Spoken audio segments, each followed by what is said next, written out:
Gel buraya gel. Gel burada otur. Gel. Aferin otur. Senin adın nedir? Adın nedir? Figen. Figen. Aferin Figen. Aferin Figen. Seninki? Sa. Nisa. Aferin. Senin adın neydi? Tuana. Ne? Tuana. Tuana. Tuana. Aferin Tuana. Aferin. Aferin. Aferin.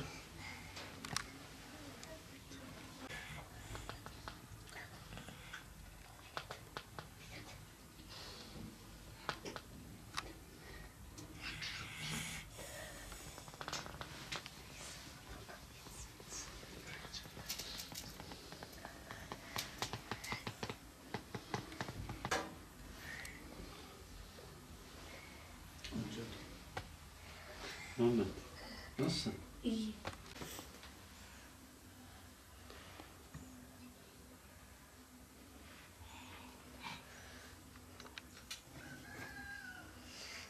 Çocuklarım Mehmet, Nisanur, Figen, Tuana. İşte görüyorsunuz halimizi. Biz bu şeydeyiz yani. Bu sıkıntıdayız. Yardım istiyoruz. Fondan 15 senedir diyoruz bize yardım edin. Kimse bize yardım etmiyor. Yani biz de zor durumdayız. Çocuklarımız hepsi ufak. Ancak biz bu çocuklara bakıyoruz. Başka imkanlarımız yok. Evimizi görüyorsunuz. Ha böyledir.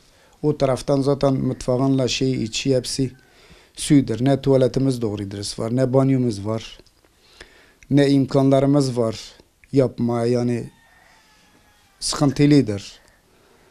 Biz de ne yapacağımızı yani bilmiyoruz. Çok yaptım dediler, ben dedim bana yardım edin, etmediler ve bu en sonunda ben yapıştım onlara. Geldiler, baktılar, bir tane kız geldi. O rapor zaten AFAD %70 vermişti. En sonunda dediler biz sana 15 milyar yardım edeceğiz. Bu 15 milyarı herhalde oynaladı. 15 milyar biz bunun neyisini yapak yani. Bunu kökte yıkamamız lazım. Dedi 15 milyar vermişiz ama bak çok telefonlar geliyor. Bunu da iptal ediyoruz. Ya dedim niye iptal edersiniz? Bu sizinkisinizden çıkmıyor. Bunu devlet veriyor. Sayın Bakan buraya geldiğinde ben gittim. Yanına derdimi anlattım. Bir danışman dedi ki ben size il şeyine söyleyeceğim. İl müdürüne.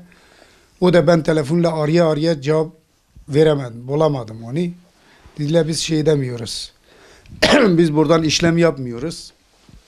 Buradakiler bize sahip çıkmıyorlar. Yani başkasına gelince belki bir tuvaletine de o kadar yardım ederler.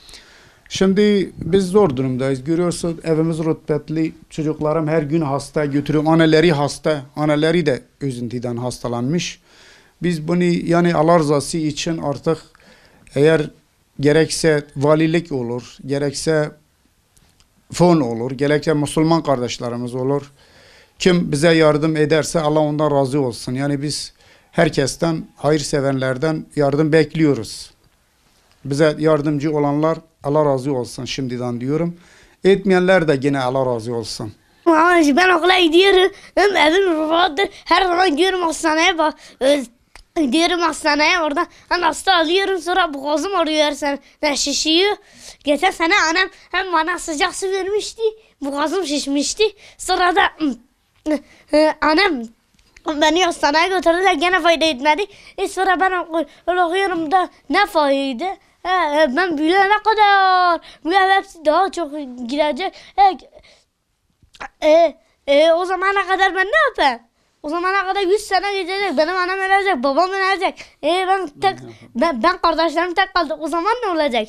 Cumhurbaşkanı bize yardım gönder lütfen, lütfen.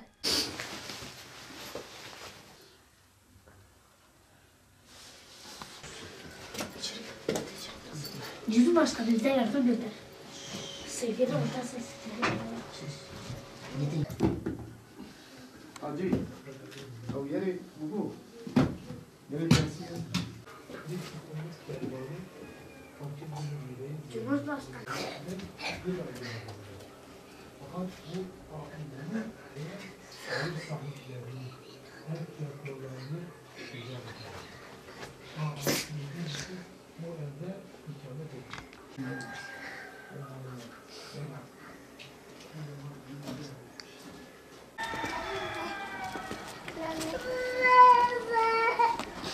Anam.